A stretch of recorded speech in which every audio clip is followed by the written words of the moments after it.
The classroom buzzed with the usual midday energy, papers rustling, chairs scraping, and the soft hum of children's laughter. Ms. Harper, a teacher with decades of experience and a reputation for being strict but fair, stood at the front of the room, scanning her students with sharp, observant eyes. Today, she felt unusually tense. It had been a long week, and the school had reminded her again about enforcing the dress and grooming codes. Her gaze landed on Maya, a quiet, thoughtful girl with wide eyes and a shy smile.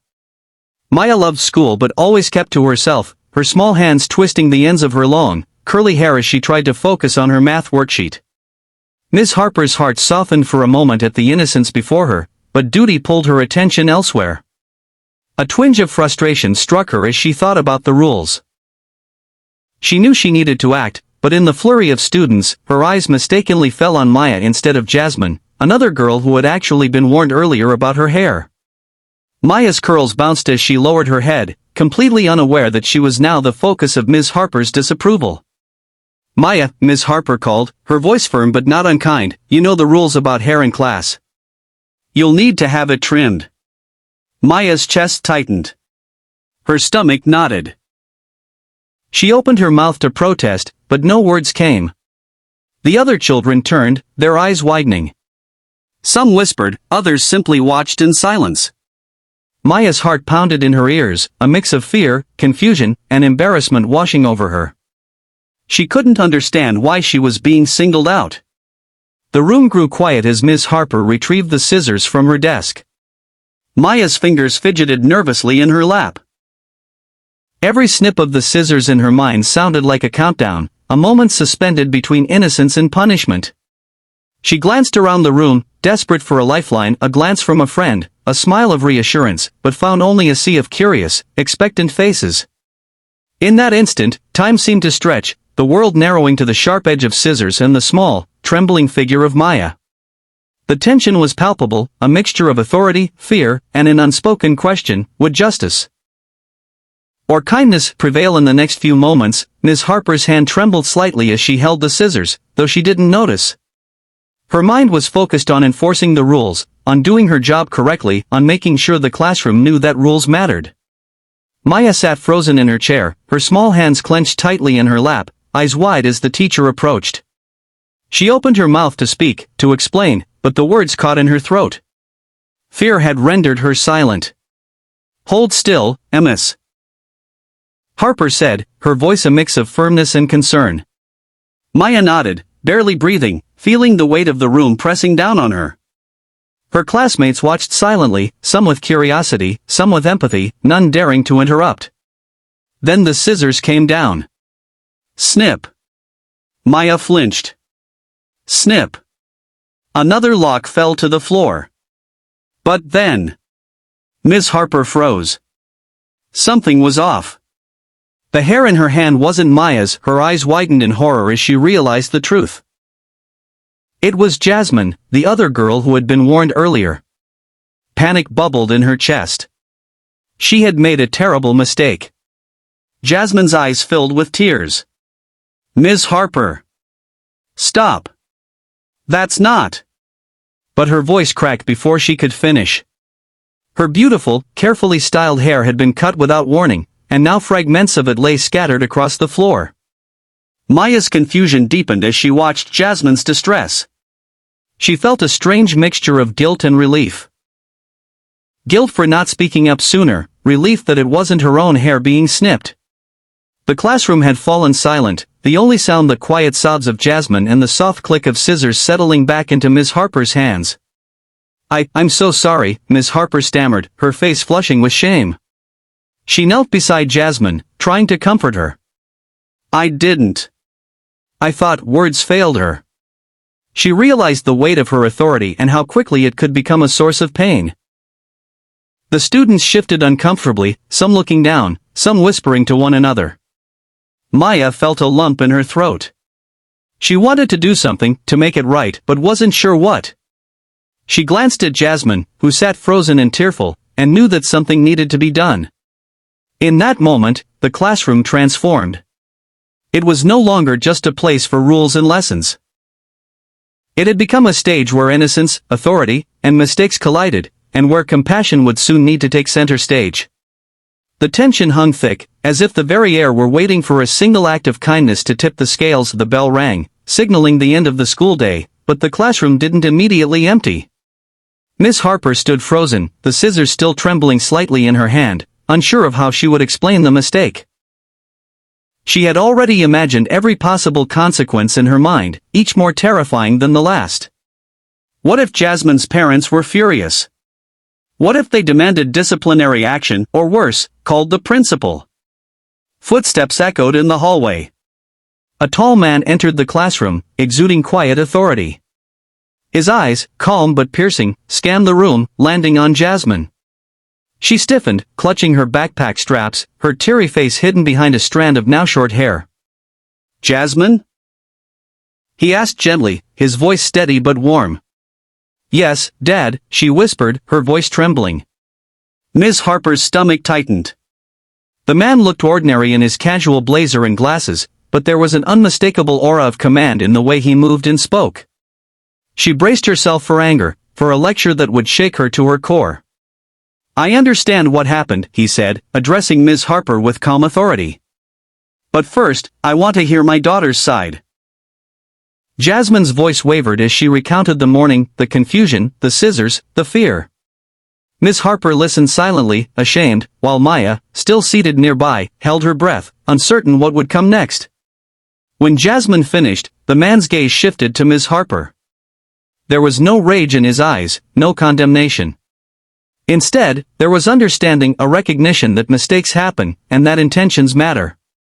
"Ms. Harper," he said, his voice firm but kind, "I can see you didn't mean to hurt my daughter. Mistakes are part of life, but how we respond matters more." The classroom seemed to exhale collectively. Ms. Harper felt a wave of relief but also a deep sense of responsibility.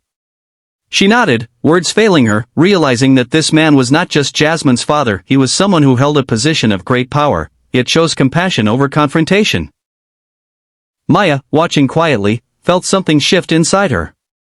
The fear she had felt just moments ago seemed smaller, replaced by a sense of hope. If even the most powerful people could show patience and understanding, perhaps there was room for kindness in even the most difficult situations. In that brief, unexpected moment, the classroom became more than a place of rules, it became a lesson in empathy, forgiveness, and the profound impact of calm, compassionate leadership.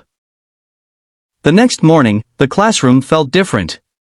The tension from the previous day had not vanished entirely, but it had softened, replaced by a quiet awareness. Maya watched Jasmine from across the room, noticing the lingering sadness in her eyes.